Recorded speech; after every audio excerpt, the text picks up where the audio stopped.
nagaa fi araarri Waaqayyoo inni dhumaa fi darban qabne dachaa isiniif haa ta'u. Obboloota keenya kabajamoo fi jaalatamoo garee telegiraamii fi waasappii jalatti kan argamtan akkasumas sagaleen kun darbee kan simbira ga'u hunduma keessaniif nagaan Waaqayyo gooftaa keenyaa isiniif haa baay'atu.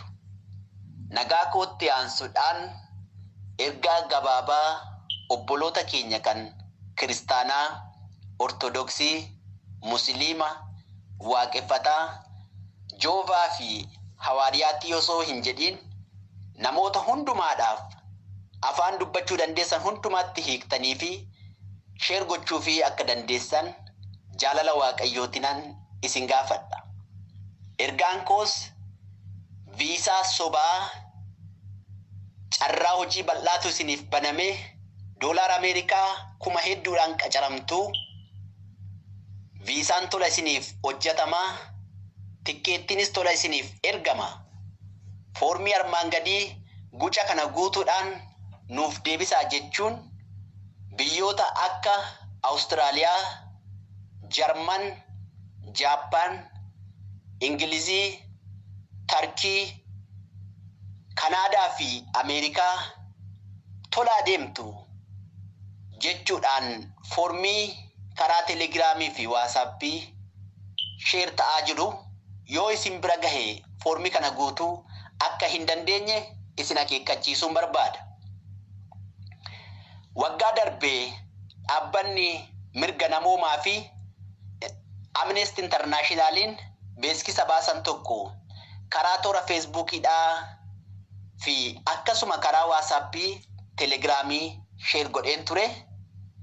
Wanti kun obboloota keenya hundumaa bira gaheera jedhee waan hin yaadeef baay'eetti yaaddee hin turre. Haa ta'u garuu yeroo ammaa daldalli somba namaa, tiruu, kalee fi kulaalitii namaa baasee gurguratu bal'inaan saffisee keessumatti obboloota keenya biyya hambaa jiran irratti xiyyeeffatee hojjetaa akka jiru viidiyoo fi audioowwan ragaalee garaagaraa dhagaa jirra, argaa jirras. Torban kana keessa yoo xiqqaate namni 10 ol liinkii sana foormii akka guutuuf naaf erganii turanii. Akkasumas immoo dhugumaayyii dubbiin kun jedhanii warri gaaffii na gaafatanii lakkoofsi isaanii danuu waan ta'eef isa kanarratti xiyyeeffadhee dubbachuun barbaada.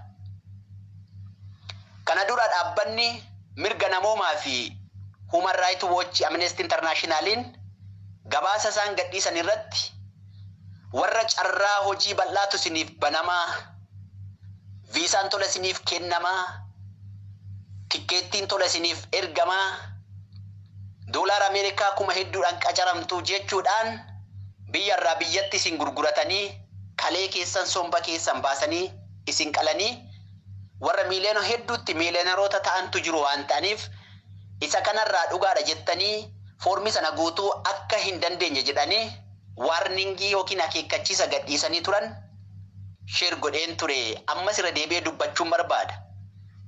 Kanaaf obboloota keenya nan nyaadhaatti hin nyaataminaa, of eeggadhaa, biyyuma jirtan keessa nagaadhaan jiraadhaa.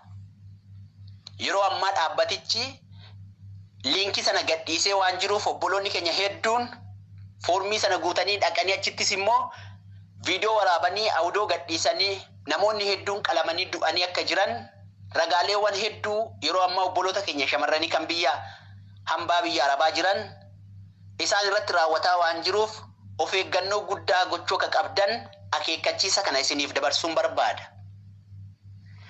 Liinkiin naaf ergame kan Awustiraaliyaati. Isa kan afaan Ingiliffaatiin daddafeen isiniif dubbisee gara afaan Oromootti isiniif hiikuu yaala. Liinkichis akkana jedha. Australia Visa Sponsorship and Jobs 2023 Labor Shortage. The Australian government is looking for the national and international applicants who can fill the shortage of jobs in Australia. The Australian government announced 400% number of immigrants who can fill the shortage of jobs in Australia. The Australian government announced 400% number of immigrants this is an opportunity to work legal in Australia. Australia has already increased the number of immigrants from 35,000 to 195,000 in the current years. Benefit is 99.9% visa sponsorship, 99.9% success rate. Labor shortages are available in all fields, all sectors, in all backgrounds. Apply now. Jedheet linkii sana gadhiise linkii sana ani irraa mure. Namoonni itti bu'anii guutu jedhee waan yaaduuf. Egaa maal jedhaa? Akkuma nama dubbisee carraa hojii bal'aa mootummaan Awustiraaliyaa karaa seera qabeessaatiin gadhiise isa kanatti akka fayyadamtan isin hubachiifna. Parsantii 99.9 mootummaatu ispoonsara isiniif taasisin homaa tokkollee hin kanfaltanii. Carraa hojii semmuu dhaqxan balbala banamaatti hojiitti dhaqxu. Balbala banamaa miti billaa qophaa'etti dhaqxaa hin qalamta. Obboleettiin viidiyoodhaan dubbatte kana dura somba kootu dhayyii rakkoo godhannaa naannaa dhiisanii reenfa Itoophiyaanotaa yoo xiqqaate nama 150 ol kutaa tokko keessa morma isaaniitii ol qalamee kan jiru fuulli isaanii Itoophiyaanota ta'uu argee jettee ragaa ba'aa jirti. Awustiraaliyaa kan geessee sombisheef kalee ishee dhibee godhannaan warra qaluu dhiisanii darbatantu jirti. Kanaaf hojii bal'aatu banamee isin eegaa, balbala bal'aatu banamee isin eegaa.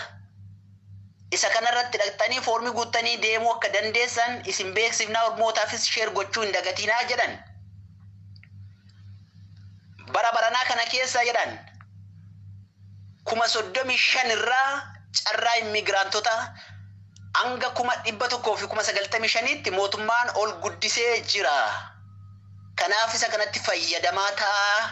Carraa kanatti fayyadamaa of bira hin dabarsinaa, namootaafis sheer gochuu hin dagatinaa jechuudhaan karaa miidiyaa argatan hundumaadhaan sheer gochaa jiru. Guyyaa kaleessaa dheengaddaa yoo xiqqaate namni 10 ol sheer naaf godhee waan tureef wanta kanarratti of eeggannoo gochuu akka qabdan warra achi ga'ee qalamaa jiru, warra achi ga'ee adagaa argaa jiru, warra achi ga'ee sombi isaanii kaleen isaanii turuun isaanii keessaa ba'ee gurguramaa jiru. Isaan kanarraa obboloota warra achi ga'aniif lubbuudhaan bahanii ragaa kana kennaa jiran irraa odeeffannoo dabalataa ni argattu jedhee nan amana. Akkasumas immoo dhaabbanni mirga namoomaa Human Rights Watch fi Amnesty Internationaliin kan isaan gabaasan isuma kanadha. Garaagarummaan qabu afaan Oromootti hiikeraa isuma kana gabaasan. Liinkii manaa ergame kana kan isaan irraa muranii gadhiisan.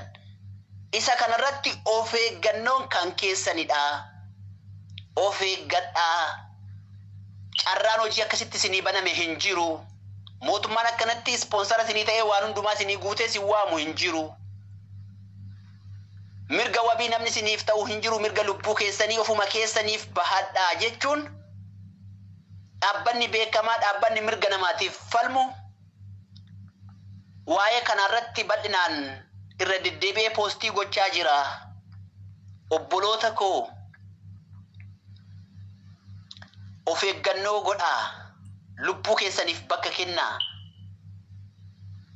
Maatii kootiifan dabarsaa hojjedheen of jijjiira jettanii deemtanii billaa afaan hin bu'inaa. Ishuma xiqqashoo hojjettan Waaqayyo itti isiniif haa dabalamuuti. Innumti isin ga'a. Namoota hedduutu dhaqee adagaa argaa jira waan ta'eef. Obboloota hedduutu liivii bahee kun amma yeroo ammaa feesbuukidhaan bo'aa jira waan ta'eef. Dubaay irraa yeroo ammaa sirriitti gurguramaa jiru obboloonni keenya. Obboleettiin biyya 3tti gurguramtee amma Joordaan geesse jirti. Biyya 3 irra naannoftee jirti yeroo ammaa liivii baatee dubbataa jirti. Iddoo geessan hin beektu. Namoota hedduutu akkas ta'aa jira. Keessumaa daldala seeraan alaatiin warri dhufan yeroo ammaa dabarfamanii gara Awustiraaliyaatti darbaa jiru. Kaleen namaaf sombi namaa birrii miiliyoona hedduutti gurguramaa jira. Doolaara Ameerikaa miiliyoona hedduutti, birrii Itoophiyaan immoo biiliyoonatti lakkaa'ama. Ormaaf duroomadha. Siif garuu lubbuu kee dabarsitee lafa kanarraa godaanta. maatii kee osoo hin dabarsiiniif jireenya kee otoo hin jijjiirratin lubbuu keetiin lafa kanarraa godaanurra biyyuma kee keessatti gadi jettee hojjettee of jijjiiruu danda'uu qabda. Inni kun ergaa kooti. Waggaa darbees sheer godheen ture. Namoonni hedduun irraa of baraaraniiru jedheen nan amana ture. Yeroo ammaa immoo bal'inaan hojjetaa jiru. Yeroo ammaa liinkiin kun guyyaadhaa guyyaatti dabalaa jira. Namoonni hedduun karaa keessa sheer na gochaa jiru. Namoonni hedduun guutaa jiru waan ta'eef isa kanarraa akka of eeggattan kan biyya Tarkii, biyya Awustiraaliyaa, kan biyya Jarmanii, kan biyya Kanaadaa liinkiin isaan bira gaheera. Namoonni hedduun liinkii kana itti buutanii foormii guutaa jirtu. Akkasuma of ajjeesuu yookiin immoo lubbuu fi dabarsuu duwwaa miti. Akkaawuntii haakars warri jedhaman warri birrii namaa akkaawuntii irra hatan infoormeeshinii keessan hundumaa bara dhaloota keessanii, guyyaa dhaloota keessanii, maqaa keessan amma akaakayyuutti bilbila keessan guutuutti infoormeeshinii keessan hundumaa paaswoordii wajjiniin galchaa isiniin jedhu isa kana galchinaan birrii isin akkaawuntii irraa qabdan hunduu gara isaaniitti tiraansfardii akka ta'u hin dagatiinaa. Isa kanas asumaan gamna ta'aa isiniin jechuun barbaada. Lubbuu keessan duwwaa miti akkaawuntii irra warra birrii hedduu qabdanis isa kana tiraansfardii gochuu akka isaan danda'an infoormeeshinii keessan guutuutti argannaan birriin keessan darbuun tiraansaakshin gochuun salphaa waan ta'eef kanaaf amantaa kamiyyuu hin daangessu. Kiristaanas, Ortodoksiis, Musliimas, Waaqeffataas amantaa kamiyyuu keessa haa jiraatu. Afaan danda'ameen obboloota keessaniif sheer gochuu hin dagatiinaa. Lakki anamichaa miti kana kan dabarse dhaabbanni mirga namoomaa addunyaa irra deddeebi'ee dabarsaa jira. Human Rights Watch, Amnesty International isa kana yeroodhaa yerootti gabaasaa jiru. Liinkii isaan gabaasanis isuma kanadha. Kanaaf osoo waliin tuffatiin lubbuu keessaniif boqonnaa nagaa akka argattanitti biyyuma jirtan keessa gadi jedhaatii hojii keessan hojjetadhaa. Viisaan sobaa tola isinii kennamu hin jiru. Gaafa viisaan tola isiniif kennamu maaliif naa kennama jedhaa. Gaafa tikkeettiin tola isiniif kutamu maaliif tikkeettiin tola nuuf kutamaa? Mootummaan biyya sanaa birriitirraa hafee mootummaan biyya sanaa akkam na jaalata? Maaliif tikkeettiin tola naa kennama? Eenyutu tikkeettii oo tola naa erga? Mootummaa biyya sanaati immoo nama dhuunfaatu tikkeettii naa erga. Yoon dhaquu eessan boqodhaa? Eessan dhaqaa? Jedhaatii ilaala. Biyya lafaa kanarra hanga ammaatti namoonni hedduun kana hawwan yoo jiraate biyya Ingilizii, biyya Ameerikaadha. Biyyoonni kun lamaan baay'ee guddataniiru waan jedhaniif biyyootuma kana lamaan iyyuu yoo dhaqxan dafqitanii dafqa keessan nyaattu malee doolaarri lafa ammaaramu hin jiru. Halkanii guyyaa boqonnaa dhabee ilmi namaa dafqee hojjeta. Biyya kamiyyuu keessatti dafqinee hojjanneetuma of jijjiirra malee ta'anii biyyi birrii ammaaran hin jiru waan ta'eef namni viisaa sobaa, ragaa sobaa qopheessee jireenya keetiif akka siif darbuuf hojjetu hin jiru.